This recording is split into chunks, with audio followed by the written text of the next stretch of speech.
if we do consider this condition to be a virus, what are we going to do about it, and what are the analogies there?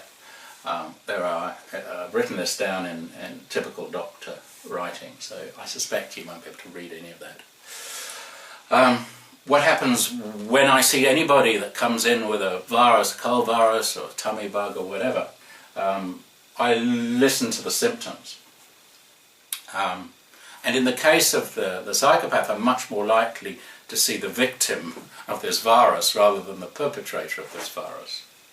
And I've already explained what those symptoms are. Low self-esteem, but it may well be that if this has been going on for a long time in a relationship, the person is physically sick, and it will only come out after several years or visits or sometimes years that behind it all is such an unhappy, controlling relationship that for social reasons and lack of support from others, the person has been unable to get out of this relationship.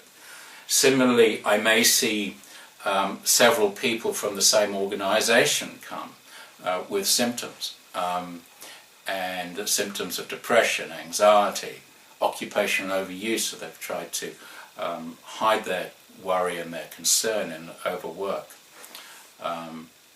And you can often see, like a virus, it's spread through a particular organisation, and one becomes very apparent that one's should be seeing other people. We should see the source of this as well. So we're often seeing the symptoms in the victim. It's rarely that the psychopath will present to us. And I'd have to say, if they did, we'd be fooled like everybody else, because believe it or not, most doctors, well, general practitioners in particular, are people pleasers and actually trust people that they're coming along telling the truth, because it doesn't do anybody any good if you go to the doctor and don't tell the truth, because ultimately the only person who's going to suffer is yourself. So we're used to actually trusting people and seeing people in the best light and looking for the light and the Buddha in their hearts, and so we're not particularly good at this. However, we can identify the problem, I think, through the history. And we're so, I suppose the human race, the Western human race, the modern first world has advanced to a point where we have the internet, and that's becoming easier and easier for us to do searches and find out about scams and find out about how people have been suffering. Even so, we're missing a lot of this, but ultimately we've got that at our fingertips. As far as relationships are concerned as well, as I've said before, the person who is in a relationship should do due diligence. More and more people that I'm seeing at the university, for instance, are coming for health checks and sexually transmitted disease checks, screening, before they enter into relationships. And both individuals in the couple are deciding this is a good idea and this is such a healthy thing. But to me it emphasizes good background checking. And so just a little bit of caution is needed when we're entering into any relationship, and that includes when we go for a job interview. We get a feeling whether the job we're going to has been the job of several people over the last very few years. In other words, people have come and gone. And as I say, this is very difficult to pick. I think we're all going to struggle with this, and hence this is why I'm doing this, is to so that we all can learn together.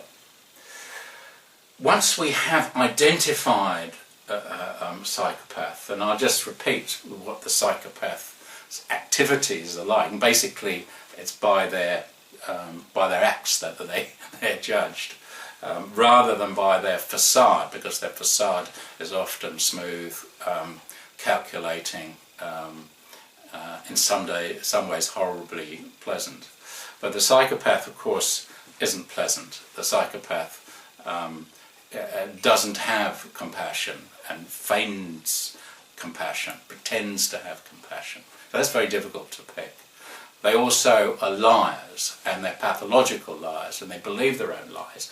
So they will pass lie tests much better because they don't hesitate about their lies, nor do they get anxious about them as well. So that's, again, very difficult to pick, unless you're with somebody and make a record of what they've said, and you go back and say, did he really say that? Did he really say this thing that he contradicted in the next sentence, and said it with such a smile on his face that he got away with it at the time?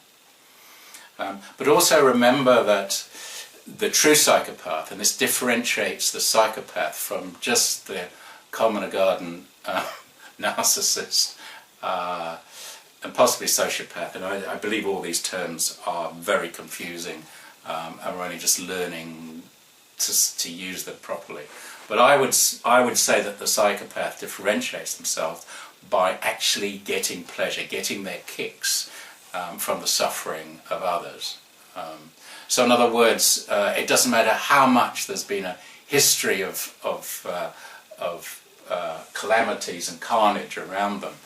Somehow that is some way filling their need, giving them their kicks, satisfying their deepest cravings. Ugh. Winston Churchill talked about, I suppose, the brain of the psychopath and how that seems to be locked into the lower part of the brain without wonderful connections from the emotional centres, which do not fire for other people, only fire for themselves, and the higher centres would actually allow you to look down on your acts and make judgment and make moral judgments or whatever. And so it's not too strange to feel that these are akin in us to animals who have not developed huge senses of compassion. And I do feel I don't want to diss crocodiles when I say this, because there is evidence that crocodiles nurture their young rather nicely. But I'm reminded of